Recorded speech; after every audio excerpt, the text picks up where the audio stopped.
그러니까 양극재도 중국 양극재 쓰지 않는 것처럼 분리막도 중국 분리막 쓰지 마라. 근데 지금 신규 투자자 관점에서 가격이 싸다고 매수해야 될까? 그거는 심각하게 밸류에이션을 고민해 보셔야 될 것 같아요. 밸류에이션을 고민하라는 거는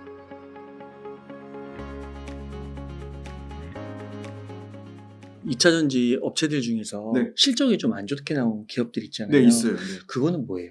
네, 실적 관련돼서 제가 딱 분류를 해봤는데 양극재 실적 LNF를 포함해서 그냥 쏘쏘고요. 그 다음에 분리막 네, 실적 좋았습니다. 그리고 동박의 실적이 나빴어요. 예, 그러니까 실적 나빴던 게 동박인데요.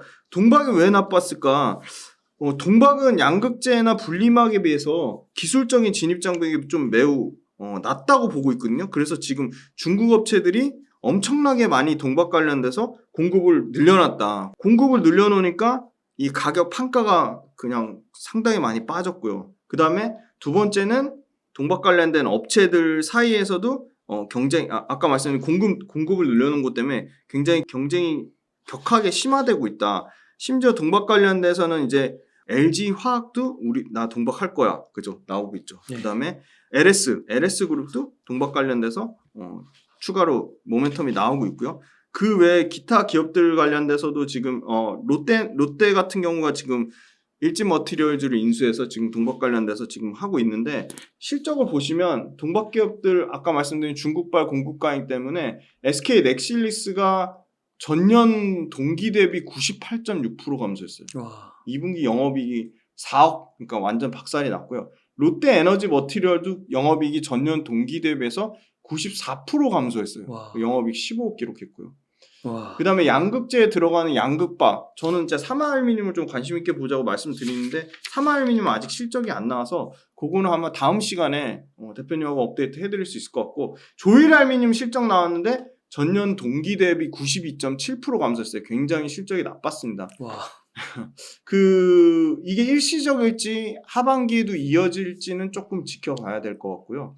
그래서 이 동박 관련된 업체들의 그러면 급격하게 늘어난 증설 물량이 급격하게 줄어들 거냐? 그러기는 시간이 필요해 보여서 하반기에도 실적에 대한 좀 부분이 있다. 그 다음에 광물 가격에 가장 민감한 양극재 업체 중에 LNF가 전년 동기 대비 95% 감소해서 영업이익 30억을 기록했거든요. 와. 엄청나게 감소했습니다. 그걸 보면 상대적으로 포스코 퓨처엠은 영업이익 521억을 기록했고요.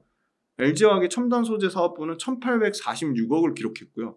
에코프로비엠은 1147억을 기록했습니다. 에코프로비엠, 포스코 퓨처엠 실적 나빴다고 얘기했는데 이거 지금 동박업체랑 비교하면 엄청나게 잘 나온 거고요. 특히나 에코프로비엠 같은 경우는 1147억 영업이익 기록했고 영업이익률도 6%대를 회복했습니다. LG화학도 영업이익이 40% 감소했다고는 하지만 첨단 소재 사업부의 영업이익률은 양극재가 8.3%로 여전히 영업이익률 사상 최대를 기록하고 있고요. 포스코 퓨처엠도 2%대 영업이익률에서 지금 4.8 거의 5% 가까이 영업이익률이 회복이 되고 있다. 그래서 사실은 기타 업체들 비해서는 양극재 업체가 굉장히 실적이 선방한 거고요. 동박기업이 전체적인 동박기업 전체적으로 실적이 가장 부진했고요. 의외로 분리막이 실적이 좋았다고 해서 좀 소개를 해드리려고 하는데 분리막이 SKI 테크놀로지 같은 경우가 올해 1분기까지 6분기 연속 적자였는데 2분기에 흑자 전환을 했어요. 사실은 이 흑자 전환 이런 모멘텀을 주가가 굉장히 좋아하거든요. 맞아요. 근데 사실 SKI 테크놀로지는 이미 전 반영이 됐다고 보는 게 이미 요 실적 발표 나오기 전에 실적에 대한 기대감으로 주가가 다른 거 소위 양극재 부진할 때 분리막이 잠깐 반짝을 했었어요. 2주 전인가 아마 그랬고요. 그래서 지금 이거는 좀 어떻게 보면 소멸된 모멘텀이라고 보고 있고요. 다만 하반기까지도 계속 좋을 거라고 보는 이유가요. SKI 테크놀로지는 SK온이라는 굉장히 든든한 뒷배경이 있다. 지금 현재로서는 삼성 SDI를 제외하고 지금 SK온이 지금 5등, 6등이기 때문에 이미 5년간 분리막 공급 계약을 맺었고 북미하고 유럽에서 추가적으로 7년간 분리막 공급 계약을 맺을 것으로 보고 있어요. 저는 SKI 테크놀로지보다 오히려 삼성 SDI랑 최근에 5년간 5조 엄청난 양이죠. 삼성 SDI랑 5년간 5조 계약 맺은 WCP를 주목하고 있는데요. WCP도 2분기에 컨센서스에 부합하는 영업이익 167억을 기록했고요. 전년 동기 대비 14% 증가했습니다. 분리막이 오히려 배터리 폭발을 방지하는 소재, 그러니까 소위 말하는 그 양극할 물질이랑 음극할 물질이 섞이지 않게 나오는 그 소재인데 이게 배터리 안정성에 굉장히 중요한 역할을 미치기 때문에 아주 까다로운 승인 절차를 거쳐야 됩니다. 그래서 아까 말씀드린 뭐 음극박의 동박이라든지 양극박의 알루미늄 박이라든지 그거보다는 기술 진입 장벽이 더 높다고 지금 그 소위 말하는 업계에서 그렇게 분리막이 기술 진입 장벽이 나름 있다 그렇게 밝히고 있어서 분리막이 이게 2분기 실적 잘 나온 게 일회성인지 앞으로 계속 이어질지는 좀 지켜봐야 됐고 분리막의 긍정적인 모멘텀은 그거예요. 중국의 분리막 업체 그러니까 양극재도 중국 양극재 쓰지 않는 것처럼 분리막도 중국 분리막 쓰지 마라. 그래서 우리나라 업체가 북미하고 유럽에서 SKI 테크놀로지 WCP가 증설하는 물량만 다 합쳐도 75% 북미하고 유럽에서 분리막은 아마 WCP랑 SKI 테크놀로지가 싹쓸이 할 거로 보이고요. 그래서 75%가 되면 중국 업체들이 북미하고 유럽에서는 설 자리가 더 없어질 거다. 중국 업체들도 분리막 관련돼서 증설한 부분도 있는데 다 캐펙스가 박살이 나서 아마 10% 미만까지 떨어질 거라고 보고 있어요. 그래서 한 번도 분리막은 말씀드리지 않았는데 분리막 업체 국내 업체들 중에 왜냐면 두 개밖에 없거든요. SKI 테크놀로지하고 WS컵 정도이기 때문에 이 두 개 회사들은 이 회사를 투자한다기보다 이 회사들의 매출과 이익이 꺾이지 않아야지 양극재 업체들이나 음극재 업체들이나 장비 업체도 같이 가야 되기 때문에 그런 큰 틀의 2차 전지의 밸류체인의 큰 틀에서도 분리막 업체들의 실적을 좀 체크해보자. 그렇게 말씀드리겠습니다. LNF는 네. 양극재 업체들 중에서 네. 왜 이렇게 실적이 안 좋은 거예요? 일단 첫 번째가요. LNF가 밝힌 게 우리가 비싸게 사실 원자재 사서 그러니까 얘네도 100% 다 테슬라에 그냥 사급받은 물량으로 하면은 사실 지금 리튬 가격 박살난 거 크게 영향이 없을 텐데 100% 사급이 아니고 우리도 광물 직접 조달해가지고 하는 비사급을 늘리겠다고 했거든요. 그래서 가장 중요한 게 비싸게 원자재 조달한 부분을 일회성 비용으로 떨군 게 한 150억에서 200억 정도를 잡았거든요. 그래서 이게 광물 비싸게 산 거 때문에 닿는 손실을 빼면 우리도 연간 영업이익 700억 정도 체력은 나올 것이다 그렇게 밝혔고요. 근데 그건 추세를 지켜봐야 되는 거고 두 번째는 LNF의 주력 고객사 테슬라가 지금 그 저가형 전기차에 대한 비중을 높이겠다고 하고 있거든요. 네. LNF는 가장 기술적으로 고난이도인 9반반 하이니켈 양극재를 쓰는 비싼 모델의 테슬라가 많이 팔려야 되는데 지금 테슬라가 맞아요. 테슬라 2. 네, 테슬라 2 지금 나오려고 하고 있고 제일 저가 모델인 테슬라 3가 많이 팔리면 사실 LNF 입장에서는 입지가 계속 좁아질 수밖에 없다. 그래서 중요한 거는 이 뭐 일회성 비용보다도 테슬라의 저가 차종의 비중이 테슬라 내에서 확대되면 확대될수록 LNF는 상당히 어려움을 겪지 않을까. 물론 LNF가 우리도 테슬라랑 장기 공급 계약 맺을 거야. 그렇게 밝힌 부분도 있고 우리 테슬라 말고 다른 완성차도 공략을 하고 있다. 그런 측면을 얘기하고 있지만 그게 실제로 가시적인 수주 결과물로 나와야 된다고 보고 있습니다. 그리고 세 번째는 가장 광물 밸류체인이 약하잖아요. 그래서 드디어 이제 새만금에 옛날 LS 니코동 재련이죠. LS M&M이랑 우리 전구체 하겠다. 밝혔잖아. 1조 5천억이거든요. 이것도 지분 51대 49니까 거의 대등한 비율로 하는데 문제는 너무 늦었다는 거죠. 그래서 그게 실적이랑 연관돼서 밸류체인에 대한 부분 이 LNF조차도 우리도 음극재 하겠다고 했거든요. 근데 지금 음극재 관련돼서 대주전자 재료를 번외로 하더라도 포스코 실리콘 그 다음에 SKC, SK머티리얼즈, 한솔케미칼 지금 상당히 많은 기업들이 지금 이미 지금 25년도 양산을 보고 하고 있기 때문에 LNF가 좀 너무 늦은 감이 있다. 근데 어찌됐건 그 매출처 다변화하는 거는 굉장히 긍정적으로 보고 있고 밸류에이션도 너무 싼데 중요한 건 지금 2분기 실적 안 나온 건 이미 다 알려진 사실이고 3분기, 4분기에 그럼 일회성 비용 떨고 연간 영업이익 500억에서 700억 정도 체력이 나올까? 그건 좀 지켜봐야 될 것 같습니다. 그렇군요. 그러니까 듣기로는 테슬라가 엄청 빡세게 협상한다고 하더라고요. 맞아요. 그 부분도 있어요. 테슬라 관련돼서 테슬라랑 뭐 계약하면 뭐 지금 전기차 테슬라가 판매량으로 치면은 BYD 다음으로 2등이니까 굉장히 뭐 Q의 확대를 인해서 이게 영업 레버리지 마진 효과를 볼 것으로 예상하는데 이것도 박 이사님이 너무 잘 말씀해 주셔서 그런 부분이 상당히 있는 것 같아요. 굉장히 마진을 박하게 하고 사실은 어떻게 보면 양아치처럼 마진 박하게 해가지고 자기네들 많이 이익 많이 남겨먹고 테슬라 마진 보면은 지금 전기차 업체 중에 유일하게 15%가 넘거든요. 근데 얘네도 지금 2분기 실적 보면은 마진 10%까지 떨어졌는데 그래도 전기차 중에 이 마진 10% 나오는 데가 지금 사실 테슬라밖에 없거든요. 현대차가 이번에 엄청 실적 잘 나와가지고 현대차가 9.9 그러니까 반올림하면 10% 실적 나왔거든요. 근데 이거 아주 약간 일시적인 거고 평균적으로 완성차 업체들 마진이 7%가 안 되거든요. 그게 거기서 오는 그걸 다 그냥 소재. 이 소위 말하는 소재 업체들 쥐어짜가지고 지네는 15% 마진 15, 18% 마진 남겨놓고 LNF 같은 회사들 그냥 이렇게 하는 거는 제가 봤을 때 테슬라가 장기적으로 좋은 그 완성차 협력업체는 아니고 그런 측면에서는 LG에서는 굉장히 잘하고 있다. GM이라든지 포드라든지 스텔란티스라든지 폭스바겐은 완전 대등한 관계를 지금 그래서 LG엔솔은 마진이 깨지지 않고 있어요. 사실. 그래서 이 양극재 쪽에서도 좀 갈리시더라고요. 양극재 이제 에코프로 BM, 포스코 퓨처엠 이런 애들이 많이 올랐으니까 이런 애를 보는 것보다는 LNF를 좀 보자. LNF에 투자를 하자. 그런 시각에 대해서는 좀 어떻게 생각하세요? LNF를 갖고 계신 분들한테 LNF를 팔라고 말씀드리는 건 너무 어려울 것 같고요. 근데 지금 신규 투자자 관점에서 LNF를 가격이 싸다고 매수해야 될까? 그거는 심각하게 밸류에이션을 고민해 보셔야 될 것 같아요. 그러니까 밸류에이션을 고민하라는 거는 그냥 PER, PEG값 낮은 것만 보시면 안 되고 매출과 이익 성장률이랑 같이 보셔야 돼요. 그래서 제가 또 가져왔습니다. 따끈따끈한. 이게 월별도 아니죠. 제가 봤을 때 실적 나올 때마다 네이버가 상당히 빠르게 좀 업데이트를 하고 있어요. 원래는요, 에코프로비엠이랑 LNF랑 3년 평균, 3년이라 하면 23, 24, 25입니다. 3년 평균 매출 증가율이랑 23, 24, 25 영업이익 증가율의 그 평균의 차이가 LNF가 훨씬 좋았어요. 왜?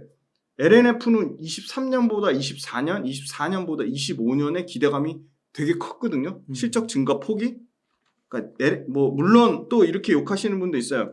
네이버 추정치가 LNF를 과도하게 잡았다. 그걸 감안하더라도 LNF랑 에코프로비엠이랑 실적 증가율의 차이가 컸다. 근데 여기 보시면요.